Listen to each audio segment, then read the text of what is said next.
বন্ধুরা, আজ আমি তোমাদের খুব সহজে নয়ের ঘরের নামটা শেখাবো। তো এজন্য প্রথমে দেখো, এখানে নয়ের ঘরের নামটা লেখা হয়েছে। তো ফলাফলটা কি হবে?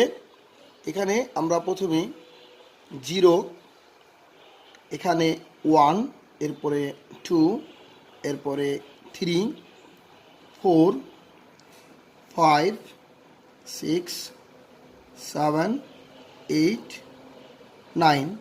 এটা আমরা 0 থেকে 9 পর্যন্ত লিখে ফেলব। আবার একইভাবে নিচ থেকে আমরা উপরের দিকে 0 থেকে 9 পর্যন্ত লিখব।